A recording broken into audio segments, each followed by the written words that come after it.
624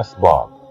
number 1، کفار مکہ کی اسلام دشمنی۔ مکہ میں حق و باطل کی کشمکش 13 سال تک جاری رہی تھی، لیکن نور حق کو مٹانے کی تمام کوششیں ناکام ثابت ہوئیں۔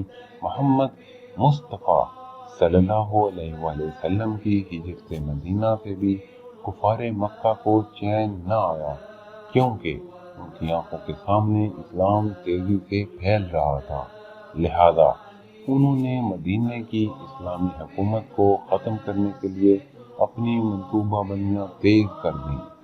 نمبر 2، یہودیوں کے ساتھ سازگار۔ کفار کے سرداروں نے نئی قائم ہونے والی اسلامی حکومت کو ناکام کرنے کے لیے مشرکین مدینہ سے رابطہ قائم کیا اور انہیں کہا کہ محمد صلی اللہ علیہ وآلہ وسلم کو مدینہ سے نکال دو، ورنہ ہم پوری قوت کے ساتھ تم پر حملہ کر دیں گے اور تمہارے لیے مقابلہ مشکل ہو جائے گا۔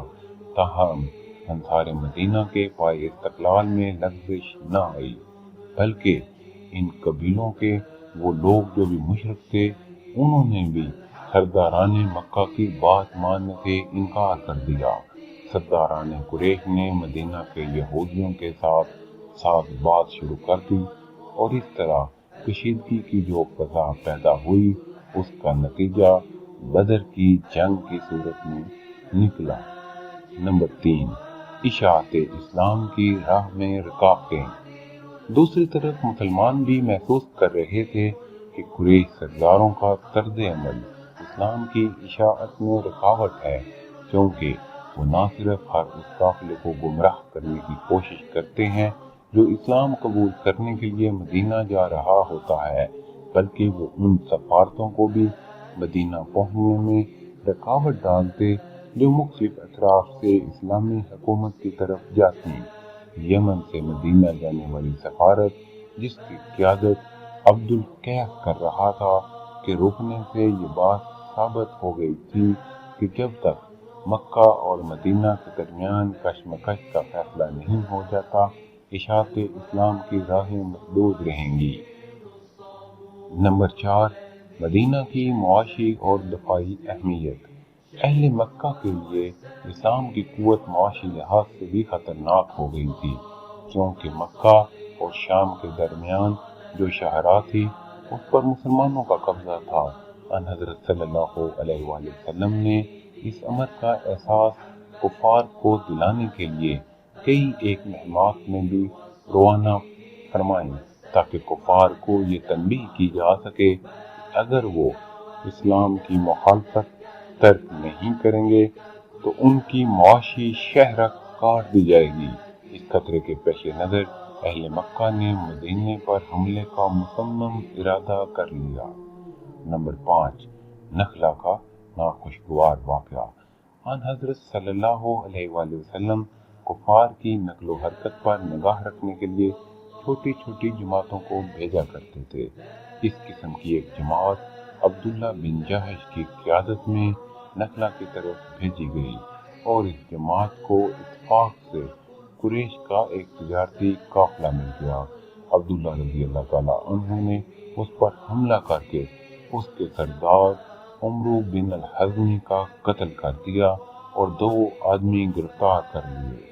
جب عبداللہ رضی اللہ تعالیٰ عنہ واپس ان حضرت صلی اللہ علیہ وآلہ وسلم کی خدمت میں پہنچے تو آپ نے اس واقعہ پر ناراضگی کا اظہار کیا اور قیدیوں کو ان کے مال و اسباب سمیت واپس کر دیا، لیکن چونکہ عمرو بن الحزمی روسائے مکہ میں سے تھا، اس لیے اہل مکہ اس پر سخت برہم ہوئے۔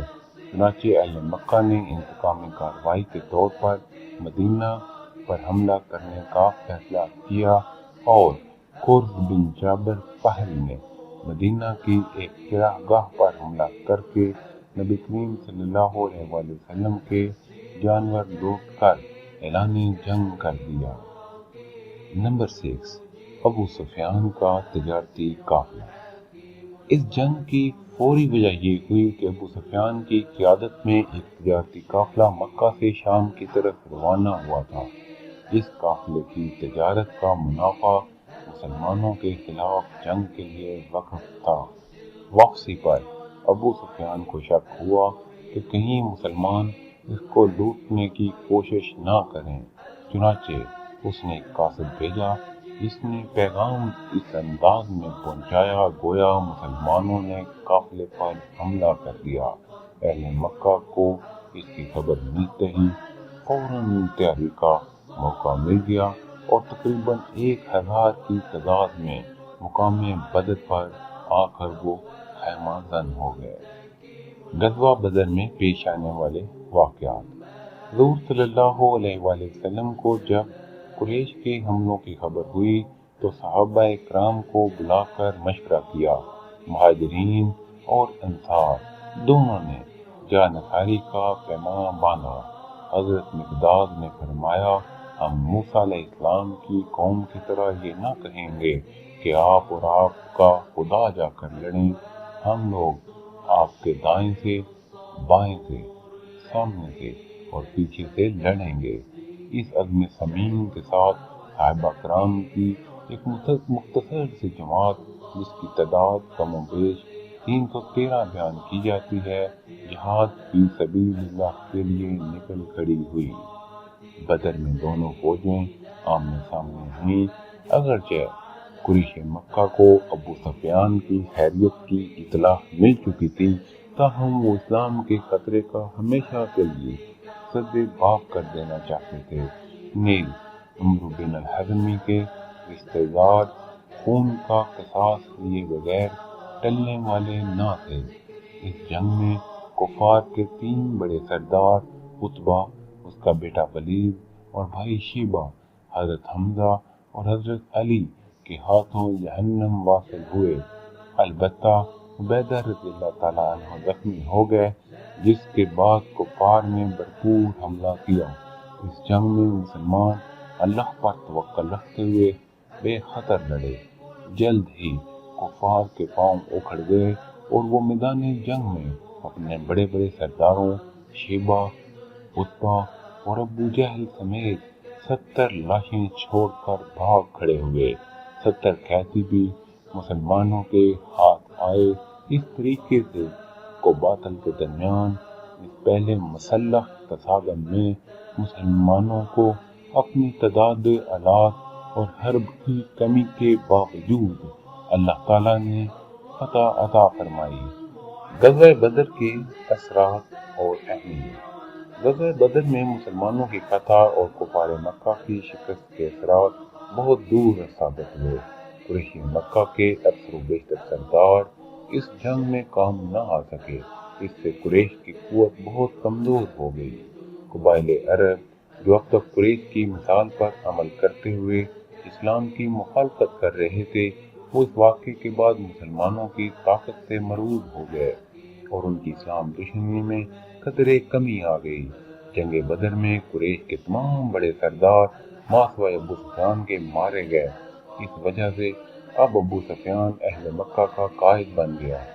اس جنگ سے بیشتر مدینہ کے لوگ یا تو اسلام کے شیعی تھے یا کھلم کھلا مخالف، لیکن مسلمانوں کی فتح نے ایک نیا طبقہ منافقین پیدا کر دیا۔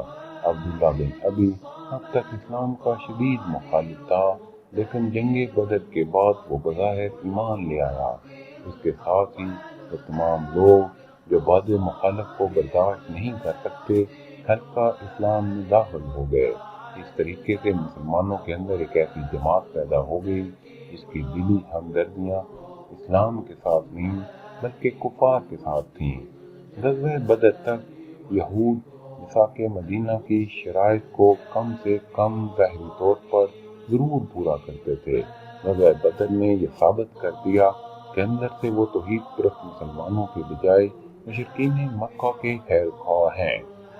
بدر کے مقام پر کفار کی شکست نے یہود کو چوکنا کر دیا اور انہوں نے محسوس کیا کہ اگر تھوڑی دیر اور انہوں نے اسلام کو برداشت کیا تو یہ اپنی جاذبیت اور اخلاقی بنیادوں کی وجہ سے اپنی جگہ بنا لے گا۔ جنگ بدر میں مسلمانوں کی کامیابی کی اسباب۔ مسلمانوں اور کفار میں سب سے نمایاں فرق یہ تھا کہ مسلمان چونکہ آخرت میں کامیابی کے لیے لڑ رہے تھے، اس لیے ان کو موت سے کوئی خوف نہ تھا، بلکہ شہادت ان کی تمنا تھی۔ اس کے مقابلے میں قریش مکہ خواہ کتنے ہی بہادر کیوں نہ ہوں صرف دنیا کے لیے لڑ رہے تھے، اور دنیا پرست آدمی آسانی سے جان دینے پر آمادہ نہیں ہوتا۔ اس کی واضح مثال ابو لہب ہے، جو اسلام کا شدید مخالف ہونے کے باوجود جنگ میں شریک نہ ہوا، بلکہ اس نے اپنی طرف سے کسی دوسرے شخص کو بھیج دیا جو اس کا مقروض تھا۔ میدان بدر میں تعداد کم ہونے کے باوجود مسلمانوں کی فتح کا سب سے بڑا سبب یہی تھا۔ مسلمانوں کی تنظیم بہترین تھی۔ نبی کریم صلی اللہ علیہ وآلہ وسلم نہایت قابل منتظم تھے۔ نیز مجاہدین کی ان کے ساتھ وابستگی اور اطاعت نے اسلامی لشکر کو سیسا پلائی ہوئی دیوار بنا دیا تھا۔ اس کے مقابلے میں قبائلی نظام کے تحت اکٹھی کی گئی ایک فوج تھی جس میں کسی بھی شخص کو مرکزی حیثیت حاصل نہ تھی۔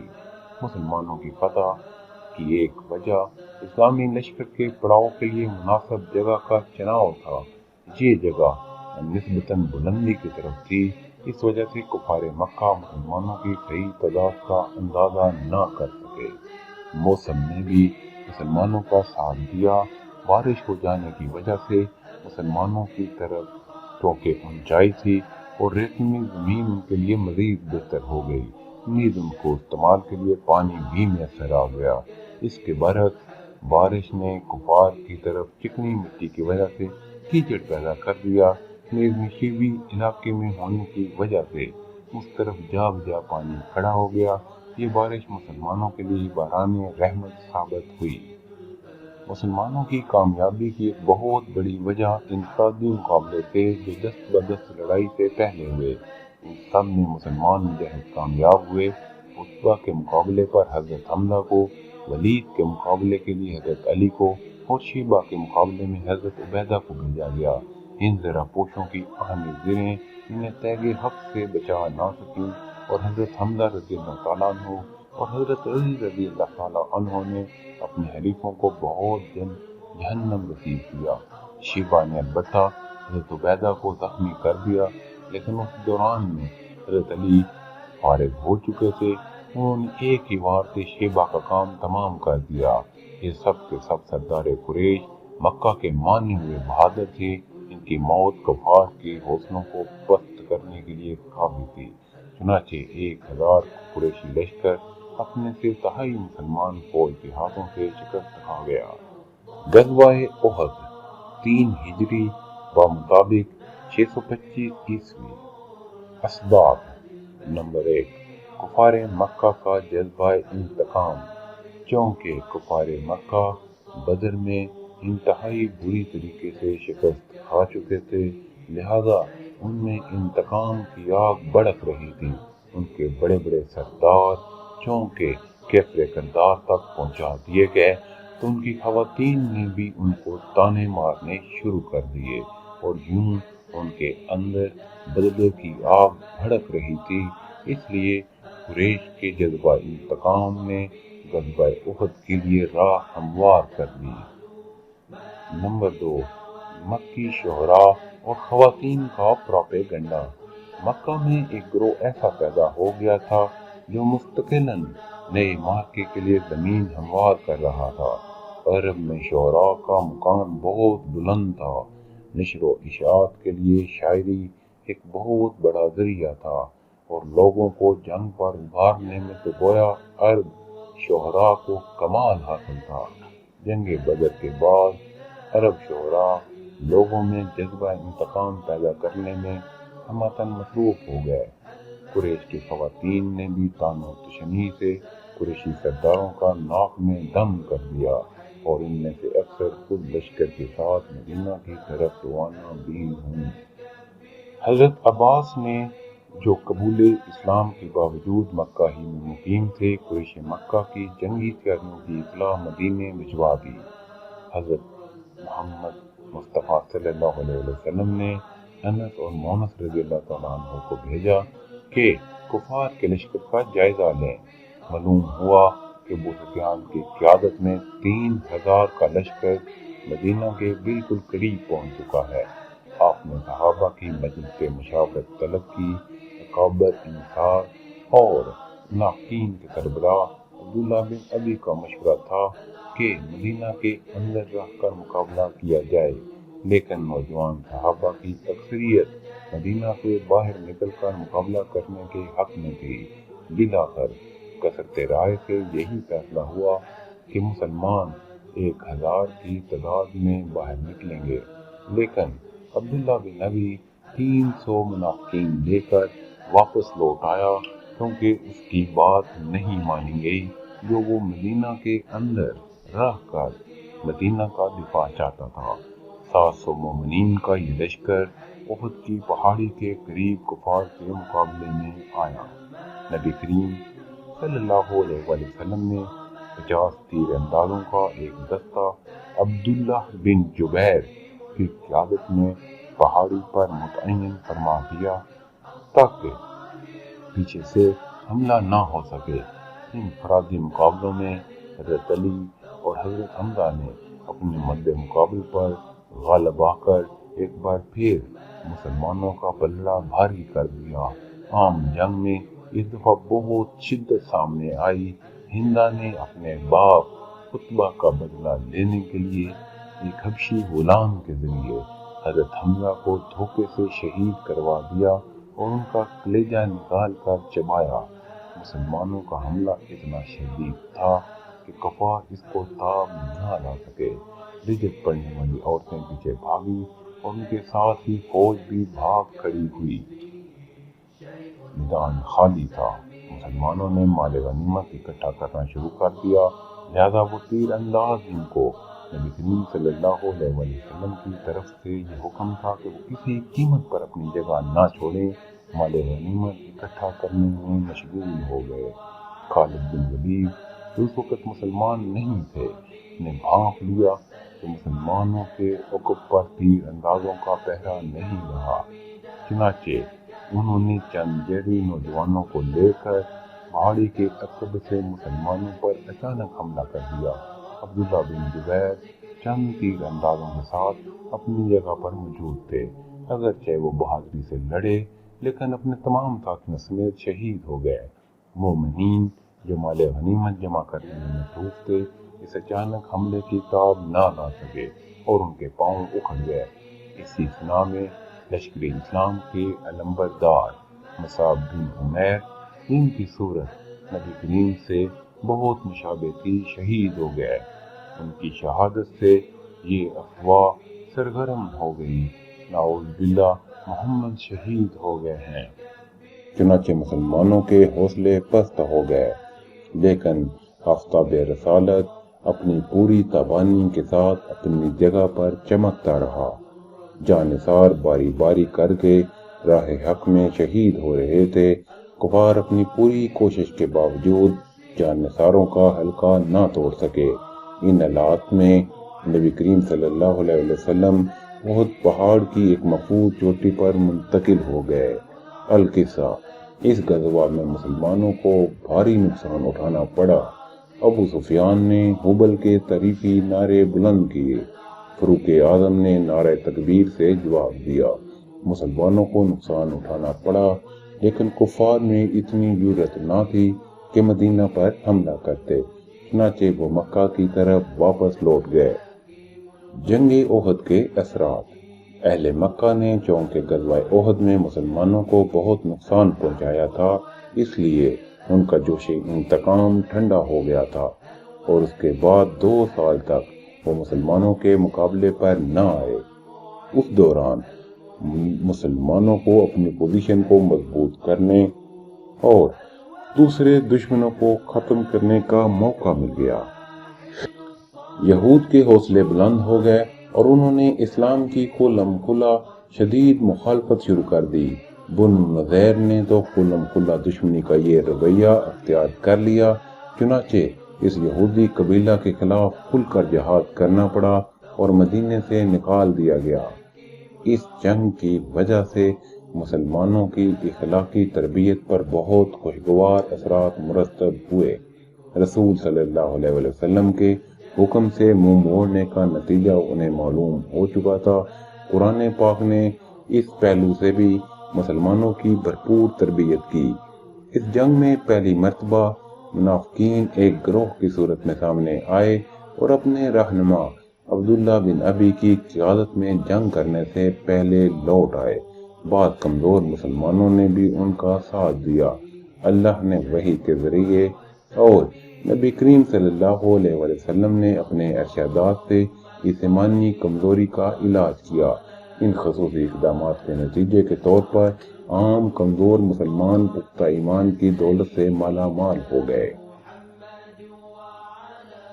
غزوہ خندق 5 ہجری بمطابق 627 عیسوی۔ اسباب: کفر و اسلام کے درمیان جو کشمکش شروع ہوئی تھی تاحال ختم نہیں ہوئی تھی۔ جنگ بدر میں کفار مکہ شکست کھا چکے تھے۔ جنگ احد میں ان کا پلڑا بھاری رہا تھا، تاہم شمع ہدایت کو بجھایا نہ جا سکا۔ اس کے بعد وہ مسلسل قبائل عرب کو اکسا کر مسلمانوں کو نقصان پہنچانے کی کوشش کرتے لے۔ جنگ بدر کے بعد سے قریش شہر شام سے محروم ہو چکے تھے۔ احد میں نقصان اٹھانے کے بعد مسلمان جلد ہی سمجھ گئے اور انہوں نے اپنا اثر و رسوخ نجد اور دومات الجندل تک وسیع کر لیا۔ اس طرح سے قریش مکہ کی دوسری تجارتی شاہراہ جو عراق کی طرف جاتی تھی بھی مسلمانوں کے زیر اثر آ گئی۔ قریش مکہ کے پاس اس کے سوا کوئی چارہ نہ تھا کہ یا تو وہ ہمیشہ ہمیشہ کے لیے اسلام کی مخالفت ترک کر کے صلح کر لیں یا فیصلہ کن جنگ کے لیے تیار ہو جائیں۔ انہوں نے دوسرا راستہ اختیار کیا۔ غزوہ احد میں نقصان اٹھانے کے بعد مسلمانوں کو عرب قبائل کی طرف سے شدید مخالفت کا سامنا رہا۔ ان بدوی قبائل کا ذریعہ معاش لوٹ مار تھا اور اسلام اپنے حلیف قبائل کو اس کی اجازت نہ دیتا تھا، اس لیے ان کی مخالفت بالکل فطری تھی۔ احد کے بعد ان کی حوصلے بلند ہو گئے اور کئی بار انہوں نے مسلمانوں سے الجھنے کی کوشش کی لیکن ہر بار شکست کھائی۔ یہ بدوی قبائل اس بات کو سمجھتے تھے کہ اسلام کی کامیابی کی صورت میں ایک مضبوط اور منظم حکومت قائم ہو جائے گی اور وہ ڈاکہ اور لوٹ مار کا پیشہ ترک کرنے پر مجبور ہو جائیں گے۔ نیز مسلمانوں کے ہاتھوں کئی بار شکست کھانے کی وجہ سے وہ انتقامی جذبات بھی رکھتے تھے۔ چنانچہ جو ہی یہود اور قریش کی طرف سے مدینہ پر حملے کی مہم شروع کی گئی وہ فوراً آمادہ ہو گئے۔ جنگ احد کے بعد یہود نے کھلم کھلا مسلمانوں کی مخالفت شروع کر دی تھی۔ چنانچہ حضور صلی اللہ علیہ وسلم کو ان کے خلاف مختلف غزوات لڑنے پڑے اور بنو قنیقہ اور بنو نذیر کو مدینہ سے جلا وطن کر دیا گیا۔ یہ لوگ خیبر اور شمالی عرب میں آباد ہو گئے۔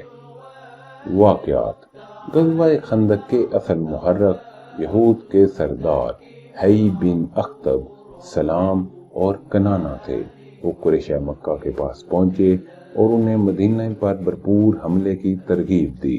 مکہ سے جنگ کے لیے چندہ بھی جمع کیا گیا۔ متعدد سرداران قریش نے خانہ کعبہ میں جا کر قسم کھائی کہ وہ مرتے دم تک اسلام کی دشمنی ترک نہیں کریں گے۔ چنانچہ نہایت احتیاط کے ساتھ جنگی تیاریاں ہونے لگیں۔ 5 ہجری میں قریش مکہ، بنو سلیم، یہودی قبائل بنو نذیر اور بنو قنیقہ اور ان کے حلیف بنو غطفان، بنو سعد اور بنو اسد تقریباً 20,000 کی تعداد میں مدینے پر حملہ آور ہو گئے۔ حضور صلی اللہ علیہ وآلہ وسلم کو ان واقعات کا علم عین موقع پر ہوا۔ چنانچہ صحابہ کرام کی مجلس مشاورت میں یہ طے ہوا کہ اس مرتبہ مدینہ کے اندر رہ کر مقابلہ کیا جائے۔ حضرت سلمان فارسی کے مشورے سے مدینے کی 2 سمتوں میں 5 گز گہری خندق کھودی گئی۔ باقی 2 اطراف میں پہاڑی اور مدینہ کے باغات کی دیواریں پہلے ہی موجود تھے، جن کی وجہ سے دشمن اس طرف سے حملہ نہیں کر سکتا تھا۔ اس خندق کو کھودنے کے لیے مسلمانوں نے غیر معمولی صبر و حوصلہ کا ثبوت دیا۔ فاقہ کشی کے عالم میں پیٹ پر پتھر باندھ کر یہ کٹھن کام سر انجام دیا گیا۔ اسی خندق کی کھدائی کے وقت نبی صلی اللہ علیہ وسلم نے مسلمانوں کو شام، ایران اور یمن کی فتح کی خبر سنائی۔ کفار کا لشکر جب مدینہ پہنچا تو خندق دیکھ کر حیران ہوا اور محاصرہ کر کے بیٹھ گیا۔ ہر طرف سے مسلمانوں کی ناکہ بندی کر دی۔ 27 دن تک یہ محاصرہ قائم رہا۔ اس دوران متعدد بار خندق پار کرنے کی کوشش کی گئی، لیکن ہر بار ناکامی ہوئی۔ صرف ایک بار 3 کافر خندق پار کرنے میں کامیاب ہوئے، لیکن مسلمانوں نے ان کا کام تمام کر ڈالا۔ مسلمانوں پر اس وقت سخت آزمائش کا وقت تھا۔ ایک طرف رسد کی کمی کی وجہ سے فاقے پہ فاقہ ہو رہا تھا، دوسری طرف کفار کا لشکر ہر وقت حملہ کرنے کے لیے تیار کھڑا تھا، اور شب خون سے بچنے اور خندق کی حفاظت کے لیے دن رات پہرا دینا پڑتا تھا۔ تیسری طرف خود مدینہ کے اندر دشمن موجود تھے، ایک منافقین کا گروہ جو مارے آستین تھا، دوسرا بنو قریظہ کا یہودی قبیلہ جو اگرچہ مسلمانوں کا حلیف تھا لیکن لشکر کفار سے ساتھ بات کیے ہوئے تھا۔ ان حالات میں بنو غطفان کا ایک سلیم الفطرت فرد نعیم بن مسعود رضی اللہ تعالی عنہ مسلمانوں کے کردار و خیالات سے متاثر ہو کر اسلام لے آیا، اور اس کی کوششوں سے بنو قریظہ اور قریش مکہ کے درمیان بد اعتمادی کی فضا پیدا ہو گئی، اور مسلمان کم سے کم یہودیوں کے فتنے سے محفوظ رہے۔ 27 دن کے محاصرے نے کفار کی ہمتیں پست کر دی تھیں۔ وہ مہم کو جتنا آسان سمجھ کر آئے تھے، یہاں انہیں اتنی ہی زیادہ دقت پیش آ رہی تھی۔ ان حالات میں نصرت الہی ایک زبردست آندھی کی صورت میں نمودار ہوئی۔ اس طوفان نے کفار کے خیمے اکھاڑ پھینکے، ان کے چولہوں کی آگ بجھا دی، تو ہم پرست مشرکین نے اس کو بدہیگونی خیال کیا اور راتوں رات میدان چھوڑ کر بھاگ کھڑے ہوئے۔ اس طرح کفر و اسلام کی اس بھرپور تصادم میں فتح و کامرانی حق کے حصے میں آئی۔ اہمیت اور نتائج۔ قریش مکہ کی طرف سے یہ مدینے پر آخری حملہ تھا۔ اس جنگ میں انہوں نے اپنی پوری قوت استعمال کی تھی، اس کے باوجود وہ ناکام ہو گئے۔ وہ یہ ماننے پر مجبور ہو گیا کہ اسلامی حکومت کو ختم کرنا ان کے بس کا روگ نہیں۔ عرب قبائل پر اس غلبہ کی وجہ سے مسلمانوں کی قوت کی دھاک بیٹھ گئی اور ان کی مخالفانہ سرگرمیاں بہت کم ہو گئی۔ نیز جو قبائل یا افراد اسلام کی طرف آنا چاہتے تھے، ان کے لیے حالات سازگار ہو گئے۔ اس غلبہ میں مسلمانوں کو احساس ہو گیا تھا کہ مدینہ کے اندر یہود کے کسی قبیلے کی موجودگی کیا گل کھلا سکتی ہے۔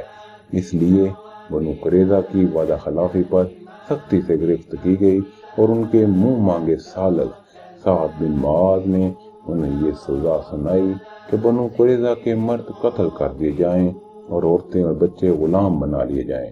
اس طریقہ سے مدینہ ہمیشہ کے لیے یہودیوں سے پاک ہو گیا۔ اہل مکہ پر معاشی دباؤ میں اضافہ ہو گیا۔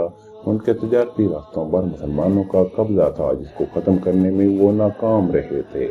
گویا یہ حقیقت کھل کر سامنے آ گئی کہ اسلام اور کفر کی اس طویل جدوجہد میں بلاخر فتح اسلام کو حاصل ہوگی۔ صلح حدیبیہ 6 ہجری بمطابق 628 عیسوی۔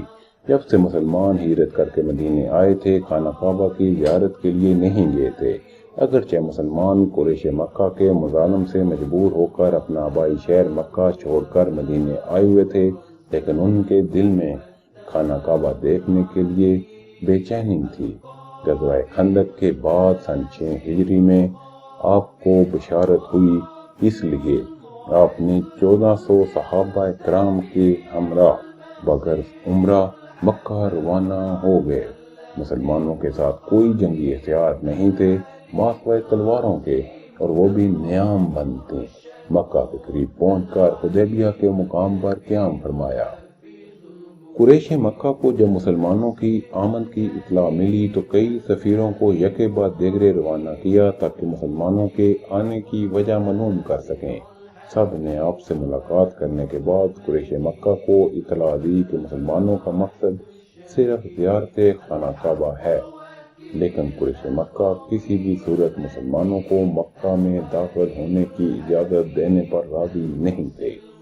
اس لیے آپ صلی اللہ علیہ وسلم نے حضرت عثمان غنی کو سفیر بنا کر قریش مکہ کے پاس روانہ کیا۔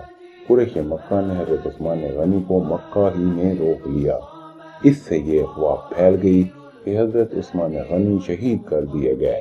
اس پر آپ ببول کے ایک درخت کے نیچے بیٹھ گئے اور صحابہ اکرام سے بیعت لی کہ جب تک حضرت عثمان غنی کے خون کا بدلہ نہیں لیں گے اس مقام سے نہیں ہٹیں گے۔ اس بیعت کو بیعت رضوان کہتے ہیں۔ قریش مکہ کو جب معلوم ہوا تو انہوں نے حضرت عثمان غنی کو رہا کر دیا۔ اب قریش مکہ نے سہیل بن عمرو کو شرائط صلح طے کرنے کے لیے حدیبیہ روانہ کیا اور مدرجہ ذیل شرائط پر قریش مکہ اور مسلمانوں کے درمیان صلح ہوئی، جو مقام کی مناسبت سے صلح نامہ حدیبیہ یا معاہدہ حدیبیہ کے نام سے یاد کیا جاتا ہے۔ شرائط: مسلمان اس سال بغیر عمرہ کیے واپس چلے جائیں گے۔ مسلمانوں کو اگلے سال عمرہ کرنے کی اجازت ہوگی، لیکن وہ مکہ میں صرف 3 دن قیام کریں گے۔ مسلمانوں کو اپنے ساتھ ہتھیار لانے کی اجازت نہیں ہوگی ماں سوائے تلوار کے، اور وہ بھی نیام میں بند رہیں گی۔ کافروں یا مسلمانوں میں سے اگر کوئی مدینہ بھاگ جائے تو مسلمان انہیں قریش مکہ کے حوالے کر دیں گے، لیکن اگر کوئی مسلمان مدینہ سے مکہ آ جائے تو قریش مکہ انہیں مسلمانوں کو واپس کرنے کے پابند نہیں ہوں گے۔ قبائل عرب کو اختیار حاصل ہوگا کہ مسلمانوں اور قریش مکہ میں سے جس کے ساتھ چاہے شریک ہو سکتے ہیں۔ قریش مکہ اور مسلمان آپس میں 10 سال تک جنگ نہیں کریں گے۔ یہ معاہدہ حضرت علی نے تحریر کیا۔ صلح حدیبیہ بظاہر دب کر کی گئی تھی، اس کے باوجود قرآن نے اس کو فتح مبین یعنی کھلی ہوئی فتح قرار دیا۔ اگر اس صلح کے نتائج دیکھے جائیں تو اس کی صداقت پوری طرح سے واضح ہو جاتی ہے۔ اس کے نتائج مجزا ذیل تھے۔ قبول اسلام کے لیے ایک غیر جذباتی اور پرامن فضا نہایت سازگار ثابت ہوتی ہے۔ صلح حدیبیہ کے بعد گویا وہ مسلسل حالت جنگ جس نے پورے عرب کو پریشان کر رکھا تھا، وقتی طور پر ختم ہو گئی۔ چنانچہ لوگوں کو ٹھنڈے دل سے تعلیمات اسلام پر غور کرنے کا موقع ملا اور جلد ہی لوگوں پر حق منکشف ہونا شروع ہو گیا۔ اس طرح یہ معاہدہ اسلام کی فتح کا پیش خیمہ ثابت ہوا۔ چونکہ اس معاہدے کی روح سے اہل مکہ کو مدینہ جانے کی اجازت تھی، اس طرح مکہ میں اسلام کی اشاعت کی رفتار بہت تیز ہو گئی۔ ایک طرف مکی مسلمانوں نے سازگار حالات سے فائدہ اٹھا کر دلائل سے پیغام توحید پہنچایا، دوسری طرف مدینہ سے آنے والے مسلمانوں نے مدینہ کی اسلامی ریاست کے حالات بتائے۔ حق و باطل کی طویل جدوجہد میں اہل حق کے صبر و استقلال، حق پسندی اور اعلیٰ کردار نے بہت سے لوگوں کو متاثر کیا اور بہت سے لوگ مسلمان ہو گئے۔ حضرت خالد بن ولید اور فاتح مصر عمرو بن العاص جو اب تک قریش کی قیادت کر رہے تھے، مشرف با اسلام ہو گئے۔ قریش مکہ کی طرف سے بے فکر ہوتے ہی نبی صلی اللہ علیہ وسلم نے سرزمین عرب سے باہر اسلام کی اشاعت کی طرف توجہ فرمائی۔ چنانچہ کسریٰ ایران اور قیصر روم کو بھی دعوتی خطوط لکھے گئے۔ اگرچہ ان میں سے کسی نے اسلام قبول نہ کیا، لیکن قیصر کے دربار میں اسلام کی حقانیت ثابت ہو گئی۔ شاہ حبجہ نشاہی نے فی الحقیقت اسلام قبول کر لیا۔ مقوقس شاہ مصر بھی دعوت اسلامی سے بہت متاثر ہوا۔ عرب کے قبائلی سرداروں میں منظر بن سعدی حاکم بحرین اور جعفر اور عبد دونوں بھائی جو عمان کے حکمران تھے مشرف با اسلام ہوئے۔ نیز انہیں دعوتی خطوط کے نتیجے کے طور پر سرحد شام میں جنگوں کا سلسلہ شروع ہوا، جس کے نتیجے کے طور پر جلد ہی شام فتح ہو گیا۔ بنو نذیر اور بنو قینقاع جو مدینہ سے جلا وطن ہو کر خیبر میں آباد تھے، اسلام کے خلاف مسلسل تیاری کر رہے تھے۔ اب تک ان کی طرف متوجہ ہونے کا موقع نہ ملا تھا، لیکن قریش کی طرف سے سکون حاصل ہوتے ہی نبی صلی اللہ علیہ وسلم نے خیبر کی طرف توجہ فرمائی اور یہودیوں کا استحصال کیا۔ مختصر یہ کہ یہ صلح بہت ہی کامیابیوں کا پیش خیمہ ثابت ہوئی۔ سب سے بڑھ کر یہ کہ قریش مکہ نے اس صلح نامہ کی روح سے مدینہ کی اسلامی حکومت کو تسلیم کر لیا۔ فتح مکہ 8 ہجری بمطابق 630 عیسوی۔ مکہ اسلام کی مخالفت کا مرکز بن چکا تھا۔ صلح حدیبیہ کے بعد بھی اہلیان مکہ ان لوگوں کی حوصلہ افزائی کرتے رہے جو اسلامی حکومت کو ختم کرنے کا سوچ رہے تھے۔ چنانچہ یہ بات واضح ہو گئی کہ جب تک مکہ کفر کے قبضے میں ہے، اسلام کی مخالفت ہوتی رہے گی۔ اس لیے کفر کی قوت کو توڑنے کے لیے اس گڑھ کو توڑنا ناگزیر ہے۔ مکہ کی حیثیت عرب کے سیاسی، سماجی، تجارتی اور مذہبی مرکز کی تھی۔ اس مرکز پر قبضہ اسلام کی اشاعت میں نہایت اہم ثابت ہو سکتا تھا۔ عام عرب مکہ اور اسلام کے درمیان کشمکش کے نتیجے کے منتظر تھے اور سوچ رہے تھے کہ جس کا پلڑا بھاری ہوگا ہم اسی کا ساتھ دیں گے۔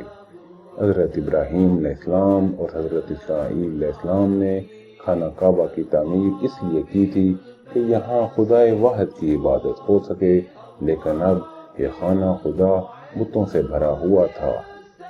سینکڑوں بتوں کی موجودگی میں مسلمانوں کو اس کے گرد طواف کرتے ہوئے طبیعت پر بوجھ محسوس ہوتا تھا، لہذا صلح حدیبیہ اور اس طرح کی کوئی بھی صلح اگر مسلمانوں اور کفار کے درمیان ہوتی بھی تو مکمل طور پر غیر فطری ہوتی، کیونکہ بالآخر کسی نہ کسی ایک فریق کو پہلا قدم اٹھانا ہی تھا۔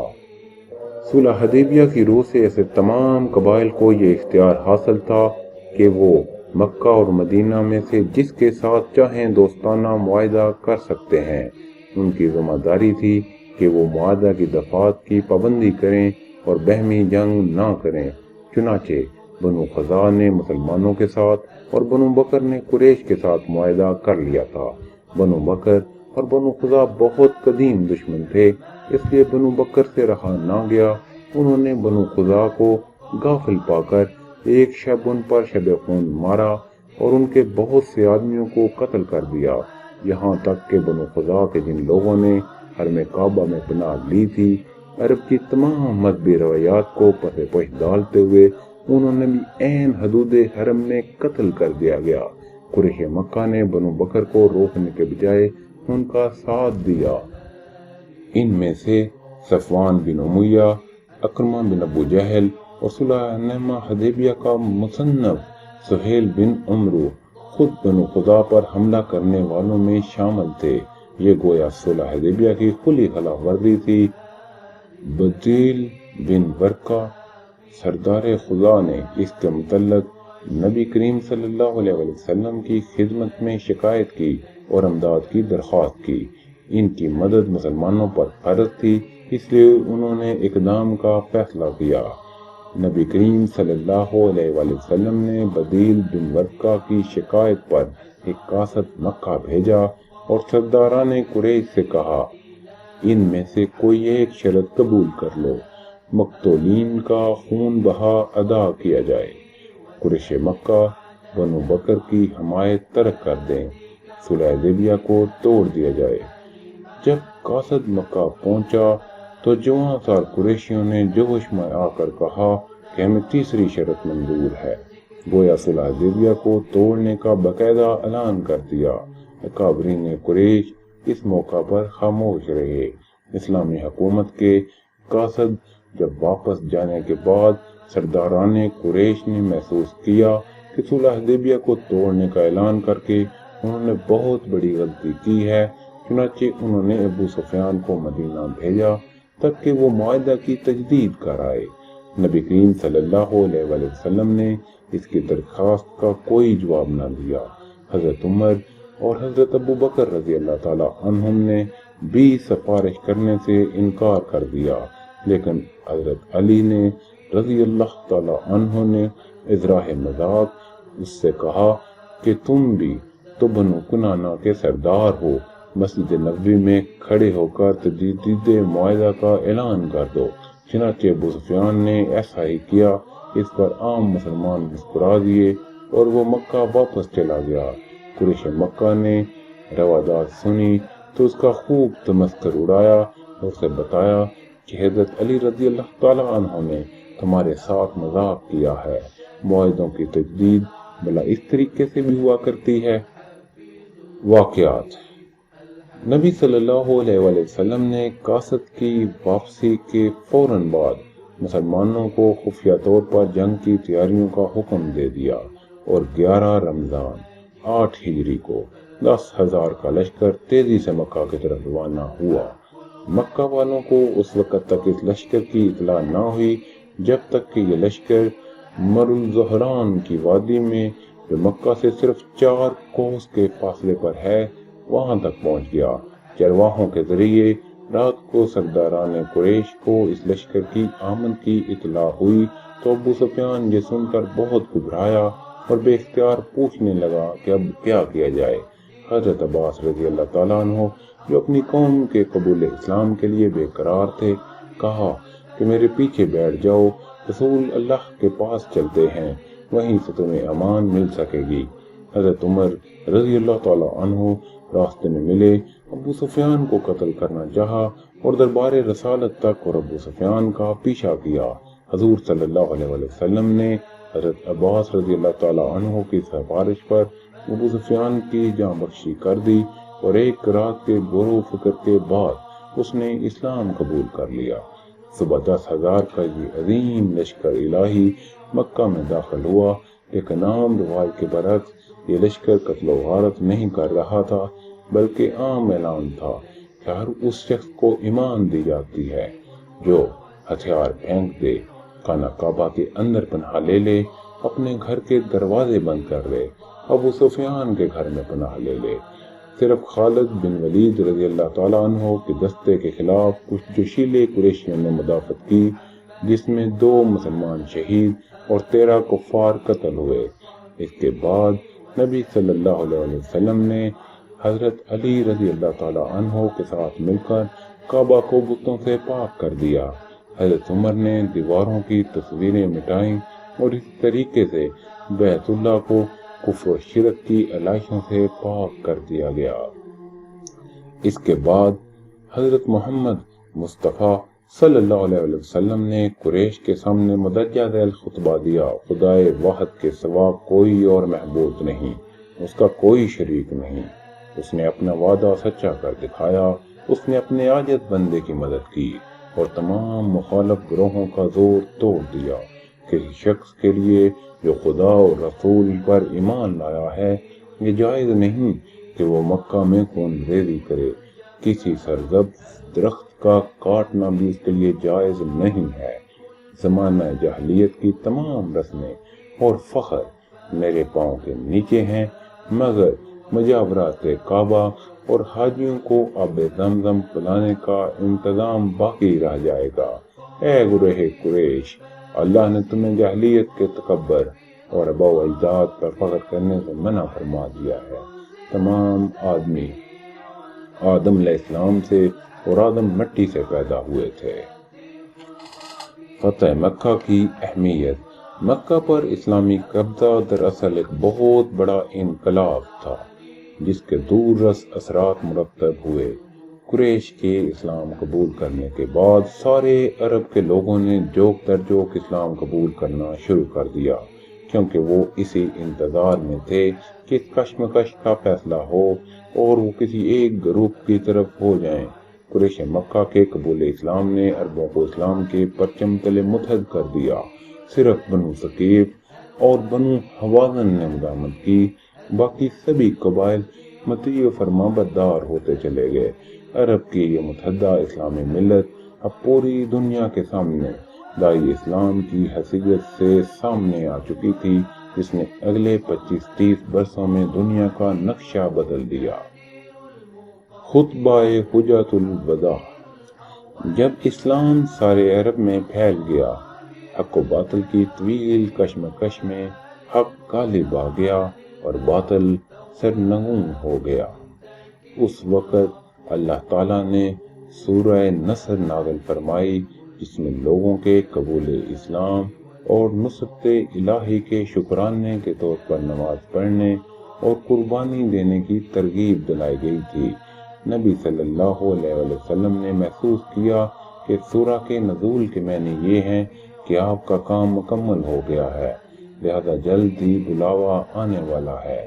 چنانچہ حد ادا کرنے کا ارادہ کیا، تاکہ حج کے عظیم اجتماع میں مسلمانوں کے لیے بالخصوص اور ساری دنیا کے لیے بالعموم اسلام کے بنیادی اصولوں کا اعلان کر دیا جائے، جو آپ کے بعد دنیا کی رہنمائی کا کام دیں۔